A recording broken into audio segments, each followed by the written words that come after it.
Jenis-jenis tanah di Indonesia dan persebarannya. Jenis-jenis tanah di Indonesia dari satu daerah dengan daerah lainnya berbeda, tergantung dari komponen yang ada di dalam daerah tersebut.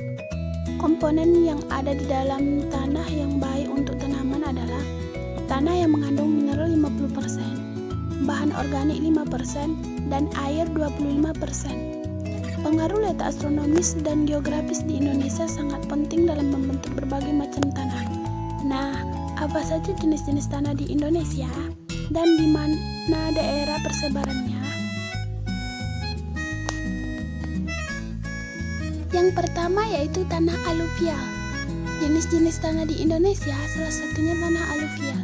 Tanah aluvial merupakan tanah yang berasal dari sedimen lumpur yang dibawa oleh air sungai. Tanah ini merupakan hasil erosi yang kemudian diendapkan bersama dengan lumpur sungai. Tanah aluvial memiliki warna yang kelabu dan sifatnya subur. Umumnya, tanah aluvial ditemukan di wilayah dataran rendah. Di daerah Indonesia, tanah aluvial banyak ditemukan di wilayah timur Sumatera, bagian utara Jawa, Kalimantan bagian selatan dan tengah, bagian utara dan selatan Papua. Yang kedua, yaitu tanah vulkanis. Tanah vulkanis merupakan jenis-jenis tanah di Indonesia yang berasal dari abu gunung api atau vulkanis atau material letusan gunung api yang sudah mengalami pelapukan. Tanah vulkanis mengandung banyak unsur hara sehingga sifatnya sangat subur. Karena subur, tanah ini baik dan sering digunakan sebagai ladang pertanian. Tanah vulkanis banyak ditemukan di wilayah Jawa, Bali, dan Sumatera dan di sekitar Danau Toba. Tanah vulkanis dapat dibedakan dalam dua kelompok, yakni tanah regosol dan tanah latosol. Tanah regosol adalah tanah vulkanis yang mempunyai butir kasar, berwarna kelabu sampai kuning serta mengandung bahan organik yang sedikit. Tanah regosol cocok untuk ditanami tanaman tembakau, palawija, serta buah-buahan. Daerah yang banyak terdapat tanah regosol adalah di wilayah Sumatera, Jawa, dan Nusantara. Tanah latosol adalah tanah vulkanis yang memiliki ciri khas dari warnanya yang merah hingga kuning dan mengandung bahan organik sedang dengan sifat yang asam. Tanah latosol cocok untuk ditanami padi, karet, kopi, kelapa, dan palawija. Tanah latosol banyak terdapat di wilayah Sumatera Barat, Sumatera Utara, Bali, Minahasa, Jawa, dan Papua. Yang ketiga yaitu tanah humus. Tanah humus adalah jenis tanah yang muncul akibat tumbuh-tumbuhan yang membusuk. Berbagai tumbuh-tumbuhan yang membusuk ini membuat tanah humus mengandung unsur hara yang tinggi. Artinya, tanah ini pun bersifat sangat subur.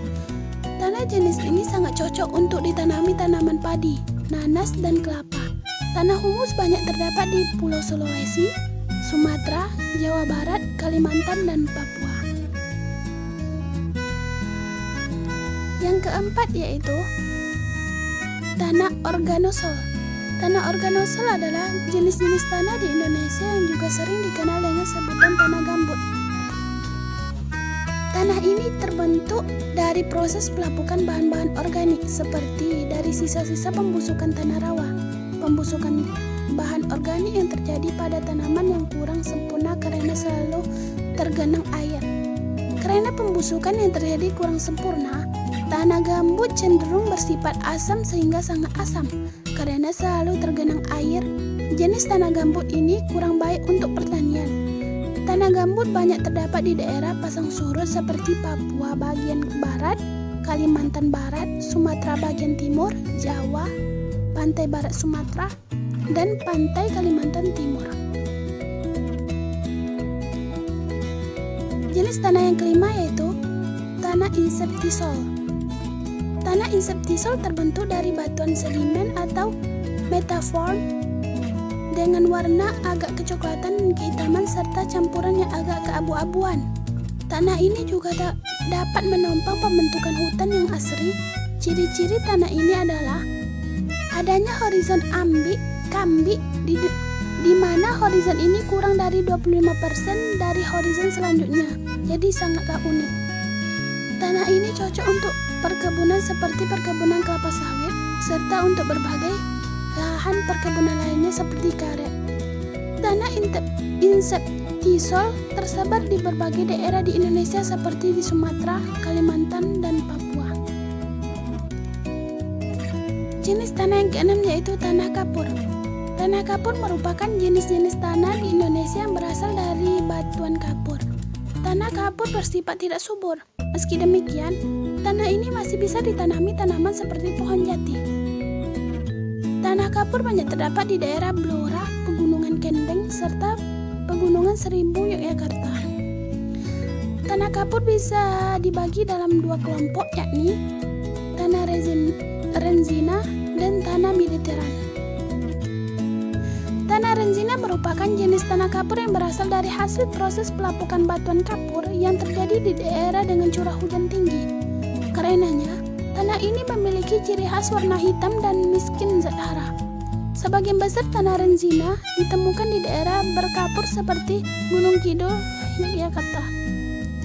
Sedangkan tanah mediteran merupakan jenis tanah kapur yang terjadi dari hasil proses pelapukan batuan kapur keras dan batuan sedimen. Warna tanah mediteran kemerahan sampai coklat dan memiliki sifat kurang subur. Meski kurang subur, tanah mediteran masih cocok untuk ditanami tanaman jati, lawija, jambu mete, dan tembakau. Jenis tanah yang ketujuh yaitu tanah pasir. Tanah pasir merupakan tanah yang hanya memiliki kadar air yang sedikit dan sangat miskin unsur hara. Tanah pasir berasal dari batuan pasir yang telah melapuk. Tanah ini banyak ditemukan di wilayah-wilayah pantai yang disebut dengan sandstone atau bukit pasir. Persebaran tanah pasir yang ada di Indonesia ada di pantai Prangkusumo, Yogyakarta. Jenis tanah yang ke-8 yaitu tanah laterit. Tanah laterit merupakan jenis-jenis tanah di Indonesia yang sifatnya tidak subur atau bahkan dapat dikatakan sudah hilang kesuburannya. Ini karena dalam tanah laterit banyak terkandung zat besi dan aluminium. Kandungan unsur hara dalam tanah ini sudah hilang karena terlarut oleh curah hujan yang tinggi. Tanah laterit juga bersifat kering dan tandus. Warna tanah ini kekuningan sampai merah sehingga tanah laterit juga sering disebut sebagai tanah merah. Tanah ini banyak ditemukan di wilayah Jawa Barat, Sulawesi Tenggara, hingga Kalimantan. Jenis tanah yang ke-9 yaitu tanah litosol. Tanah litosol merupakan jenis tanah yang terbentuk dari proses pelapukan batuan beku dan sedimen. Tanah litosol memiliki ciri khas butiran kasar berupa kerikil. Tanah ini sangat miskin unsur hara sehingga tidak subur dan kurang baik untuk pertanian. Karena sifat tanah yang kurang subur, tanah ini hanya cocok untuk ditanami pohon besar di hutan. Tanah litosol banyak ditemukan di daerah Pulau Sumatera, Jawa Timur, Jawa Tengah, Nusa Tenggara, Maluku Selatan, dan Papua. Jenis tanah yang terakhir yaitu tanah marga. Hampir sama dengan tanah kapur. Jenis tanah ini juga berasal dari kapur. Namun, dicampur dengan berbagai bahan lainnya yang membedakannya adalah ia lebih mirip seperti pasir. Tanah marga terbentuk dari batuan kapur, pasir, dan tanah liat dan mengalami pembentukan dengan bantuan hujan namun tidak merata. Tanah ini subur dan bisa ditanami oleh persawahan dan perkebunan. Selain itu, juga terdapat banyak mineral dan air di dalamnya. Tanah ini banyak terdapat di daerah dataran rendah seperti di Solo atau Jawa Tengah, Medium dan Kediri atau Jawa Timur.